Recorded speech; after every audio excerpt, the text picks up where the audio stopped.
or you can do it the hard way. They gave him 3 weeks, and he was not budging. And so she came out and she said, listen, you're going to lose and you're going to drag us all down. She showed him the poll numbers. She talked about his legacy. And she said, we are going to start going public tomorrow saying you got to go. And you know what? He decided to go. Schumer, and this equates to this one story. I haven't seen it anywhere else. Schumer was a good cop. She was the bad cop. She wanted to keep Schumer 8 days ago, went and visited him. They hugged it out and said, it's time. You know, take it easy. Let's just turn the page. Evidently yesterday, abruptly, to the surprise of many, including the vehicle in which he used to get the word out, he went on X and said, I'm out.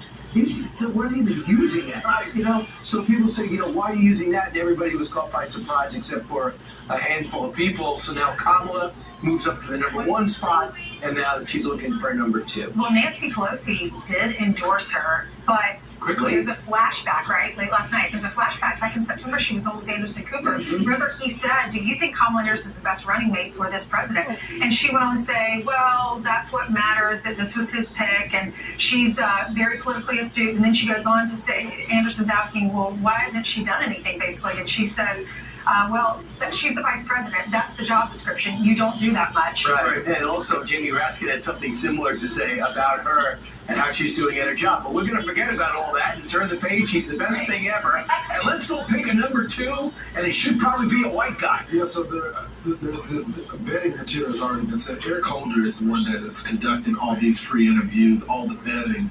As you know, he's a former attorney general of the United States. You got Governor Roy Cooper from North Carolina. You got Mark Kelly, swing state, Arizona, astronaut, Josh Shapiro, who's very popular in Pennsylvania, Gretchen Whitmer, from Michigan. And Two women. Could you imagine a ticket with 2 women?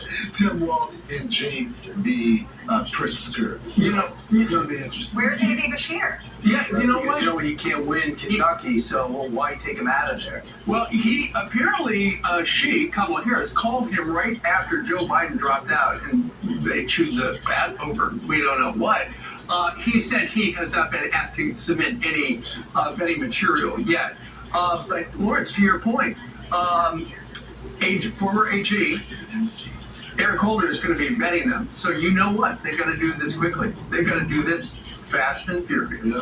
Right. I just don't understand why Amy Bashir is not on. He's the one who scares me the most. Because they need a swing stater. They need somebody who can win This is the guy that can get Republicans to vote for him. Very moderate, has Republican parents. Guy can speak well.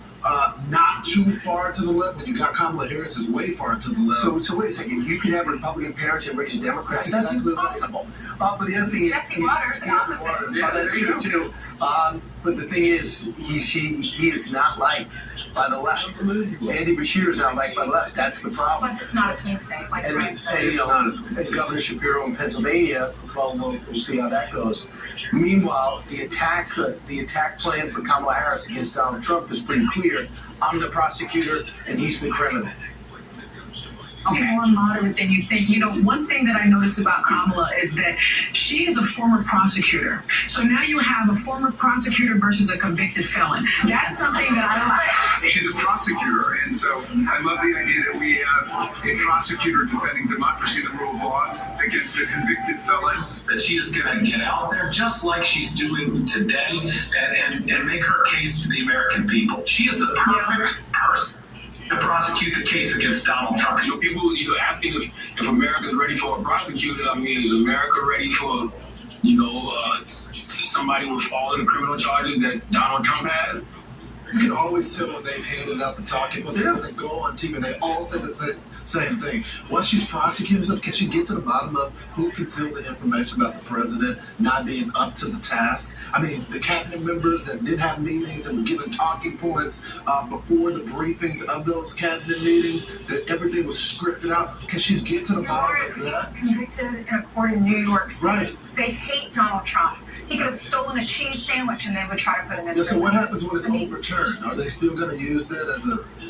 They are for right now, and Nancy Pelosi herself said yesterday, I know Kamala has known some bad hombres that she's prosecuted. However, I didn't know Donald Trump, and we must make sure he's never elected. So that's what we're going to hear from now through the convention and beyond. But on the court case, Donald Trump is filing to have those all those fines taken down that he was convicted of in civil court. He filed that yesterday, about over 100 pages on why they're ridiculous.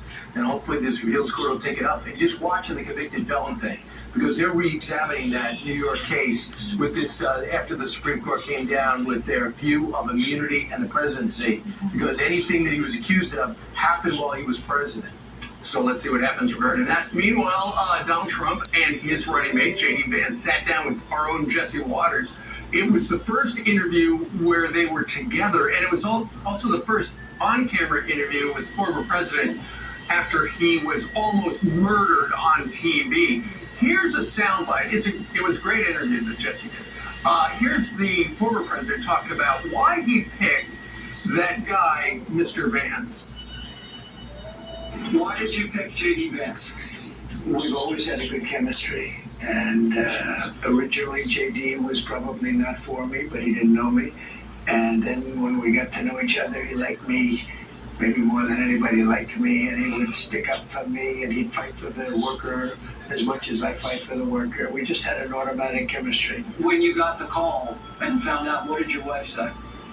Well, he asked to speak to my wife, actually, which I was very appreciative of, and so was she, but she was just kind of flabbergasted. When the president called me, I don't know if you remember this, sir, but my kid was talking in the background about Pokemon cards. I'm like, oh, for the love of God, 7-year-old kid, if you've ever been quiet, be quiet now. And the president's like, put him on speakerphone. And so you read off the truth that was at the actual announcement that he was nominating me to be vice president, and he says, what do you think about that? And my son goes, oh, it's good. It's good. It's good. Kids are smart. That's right. Is that the candidate you like or the one you don't like, Dad? Well, I do think that if there was any candidate in the race that probably shares the ideas more and that is part of the MAGA movement, is J.D. Vance. So it's not surprising that they already have this chemistry. And they seem to move very well together and flow. Doesn't look like J.D. is going to try to outshine Trump. It could be a problem if you're a candidate that is already looking for your moment.